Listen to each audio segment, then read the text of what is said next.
Eventos finais, capítulo 3. Quando sucederão estas coisas? Os discípulos interrogam a Cristo acerca de sua volta. As palavras de Cristo foram proferidas aos ouvidos de grande número de pessoas. Mas quando ele se achava só, sentado sobre o Monte das Oliveiras, Pedro, João, Tiago e André foram ter com ele. Dize-nos, perguntaram, quando serão estas coisas? E que sinal haverá da tua vinda e do fim do mundo? Jesus não respondeu aos discípulos falando em separado da destruição de Jerusalém e do grande dia de sua vinda. Misturou a descrição dos dois acontecimentos. Houvesse desenrolado perante os discípulos os eventos futuros, segundo ele os via, e não teriam podido suportar esse espetáculo. Por misericórdia com eles, Jesus misturou a descrição das duas grandes crises, deixando aos discípulos o procurar por si mesmos a significação. O tempo da volta de Cristo não é conhecido. Muitos que se têm chamado adventistas têm marcado o tempo. Repetidamente marcaram uma data para a vinda de Cristo, e repetidos fracassos têm sido o resultado. O tempo exato da vinda do nosso Senhor, diz a Bíblia, acha-se além do conhecimento dos mortais. Mesmo os anjos que ministram aos que hão de ser herdeiros da salvação não sabem o dia nem a hora. Porém, daquele dia e hora ninguém sabe, nem os anjos do céu, mas unicamente meu Pai. Não devemos saber o tempo exato para o derramamento do Espírito Santo ou para a vinda de Cristo. Por que Deus não nos deu esse conhecimento? Porque se o fizesse, não faríamos correto uso dele. Desse conhecimento resultaria um estado de coisas entre o nosso povo que retardaria consideravelmente a obra de Deus no sentido de preparar um povo que permaneça em pé no grande dia que está para vir. Não devemos viver em excitação quanto ao tempo.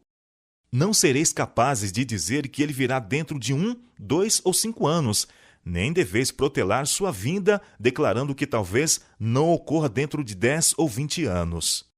Aproximamo-nos do grande dia de Deus. Os sinais estão se cumprindo, e, no entanto, não temos uma mensagem que nos diga o dia e a hora do aparecimento de Cristo. O Senhor ocultou isso prudentemente de nós, para que sempre estejamos num estado de expectativa e de preparação para o segundo aparecimento de nosso Senhor Jesus Cristo nas nuvens do céu. O tempo exato da segunda vinda do Filho do Homem é mistério de Deus.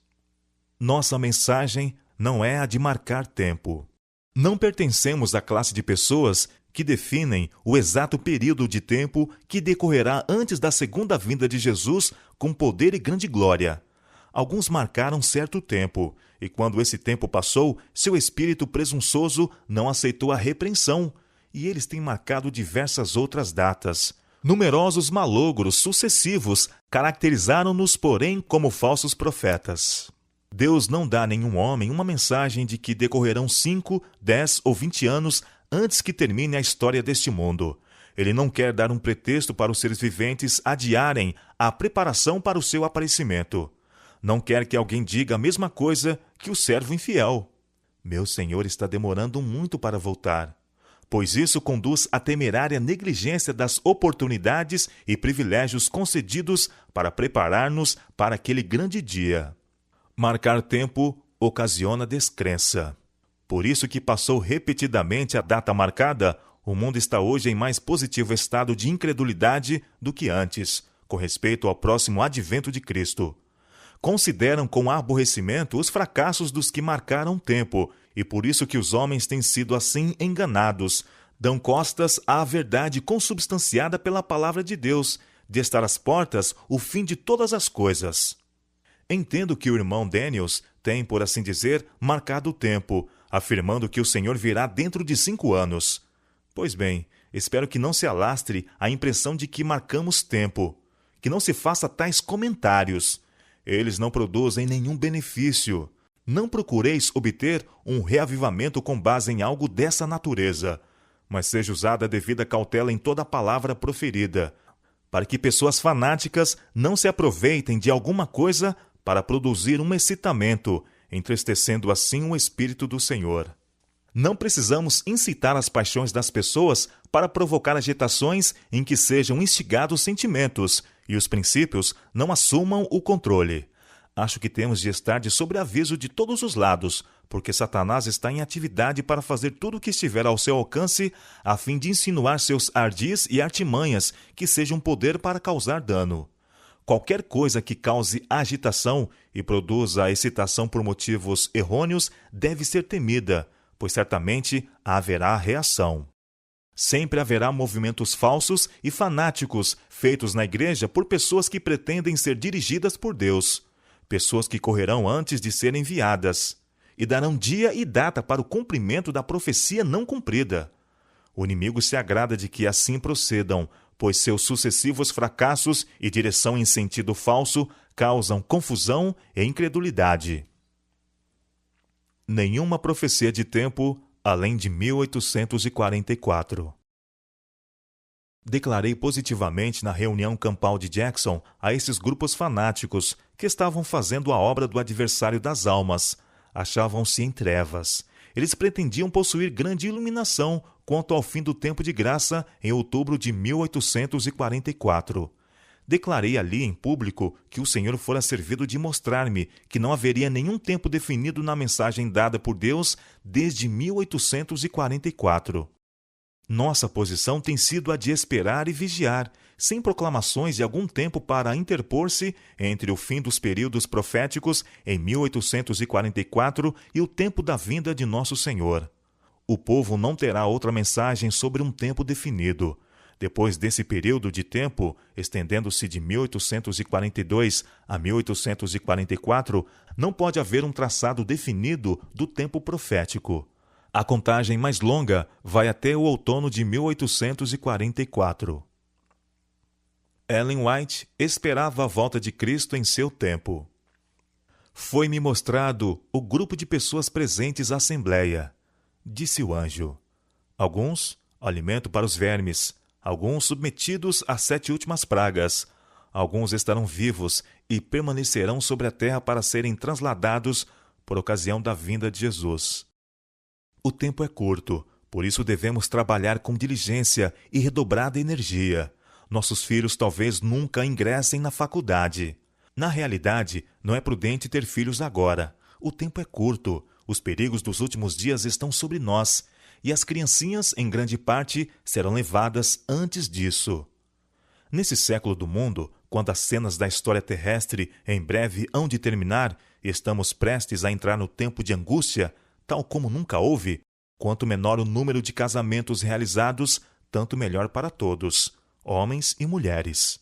Chegará a hora, não está muito distante, e alguns de nós, que agora cremos, estarão vivos sobre a terra, e verão confirmar-se a predição, e ouvirão a voz do arcanjo e a trombeta de Deus ecoar de montanhas, de planícies e do mar, às partes mais longínquas da terra.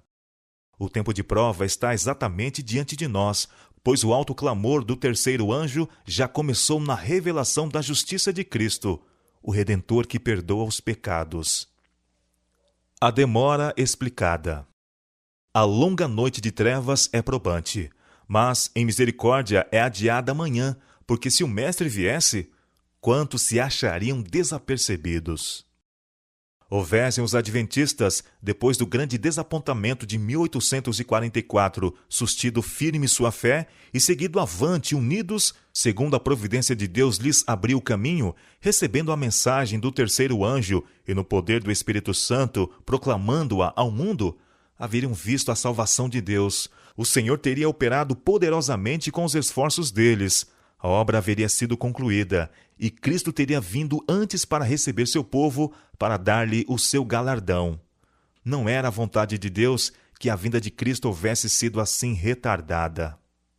Por 40 anos, a incredulidade, a murmuração e a rebelião excluíram o antigo Israel da terra de Canaã. Os mesmos pecados têm retardado a entrada de Israel na moderna Canaã celestial. Em nenhum dos casos houve falta da parte das promessas de Deus. É a incredulidade, a mundanidade, a falta de consagração e a contenda entre o professo povo de Deus que nos tem detido neste mundo de pecado e dor por tantos anos. Houvesse a Igreja de Cristo feito a obra que lhe era designada, como ele ordenou, o mundo inteiro haveria sido antes advertido, e o Senhor Jesus teria vindo à terra em poder e grande glória. As promessas de Deus são condicionais. Em suas mensagens aos homens, os anjos de Deus apresentam o tempo como sendo muito breve. Assim me tem sempre sido apresentado. Verdade é que o tempo se tem prolongado além do que esperávamos nos primitivos dias desta mensagem. Nosso Salvador não apareceu tão breve como esperávamos. Falhou, porém, a palavra de Deus? Absolutamente. Cumpre lembrar que as promessas e as ameaças de Deus são igualmente condicionais. Talvez tenhamos de permanecer muitos anos mais neste mundo por causa da insubordinação, como aconteceu com os filhos de Israel.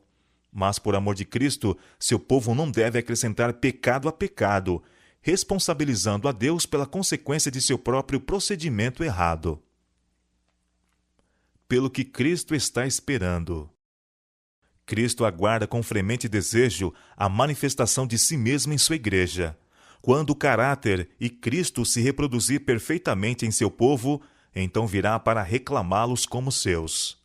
Todo cristão tem um privilégio não só de esperar a vinda de nosso Senhor Jesus Cristo, como também de apressá-la. Se todos os que professam seu nome produzissem fruto para sua glória, quão depressa não estaria o mundo todo semeado com a semente do Evangelho. Rapidamente amadureceria a última grande seara e Cristo viria recolher o precioso grão. Dando o Evangelho ao mundo, está em nosso poder apressar a volta de nosso Senhor. Não nos cabe apenas aguardar, mas apressar o dia de Deus. Ele pôs ao nosso alcance, mediante a cooperação com Ele, levar esta cena de miséria a termo. Um limite à clemência de Deus. Com infalível precisão, o Ser Infinito ainda mantém, por assim dizer, uma conta com todas as nações. Enquanto sua misericórdia se oferece com convites ao arrependimento, esta conta permanecerá aberta. Quando, porém, os algarismos atingirem um certo total que Deus fixou, começa o ministério de sua ira. Deus mantém um registro das nações. Os números estão se avolumando contra elas nos livros do céu. E quando se houver tornado uma lei que a transgressão do primeiro dia da semana será enfrentada com punições, então sua medida estará cheia. Deus mantém uma conta com as nações. Quando chegar plenamente o tempo em que a iniquidade terá atingido o prescrito limite da misericórdia de Deus, cessará sua clemência. Quando os números acumulados nos livros de registros do céu indicarem que o total da transgressão está completo, virá a ira. Ao mesmo tempo em que a misericórdia de Deus suporta longamente o transgressor, há um limite além do qual os homens não podem ir no pecado. Quando é atingido aquele limite, os oferecimentos de misericórdia serão retirados e inicia-se o ministério do juízo. Tempo virá em que, em suas fraudes e insolências, os homens atingirão o ponto em que o Senhor não permitirá que transponham, e aprenderão que há um limite para a longanimidade de Jeová. Há um limite além do qual os juízos de Jeová não podem mais ser detidos. A transgressão quase atingiu seu limite.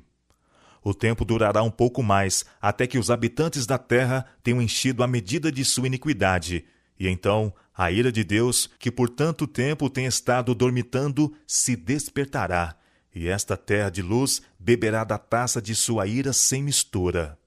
A medida da iniquidade está quase cheia, e a justiça equitativa de Deus está prestes a cair sobre os culpados. A maldade dos habitantes do mundo já quase chegou ao ponto em que Deus há de permitir ao destruidor operar com ela segundo sua vontade. A transgressão já atingiu quase seus limites. O mundo está cheio de confusão, e em breve apoderar-se-á das criaturas humanas um grande terror. O fim está muito próximo. Nós, que conhecemos a verdade, nos devemos estar preparando para o que está prestes a arrebentar sobre o mundo numa esmagadora surpresa. Devemos ter em mente o grande dia de Deus. Precisamos acostumar-nos a pensar e demorar-nos sobre as grandes cenas do julgamento que se acha precisamente diante de nós. E então, ao mantermos diante de nós as cenas do grande dia de Deus, em que tudo será revelado, isso influirá sobre o nosso caráter.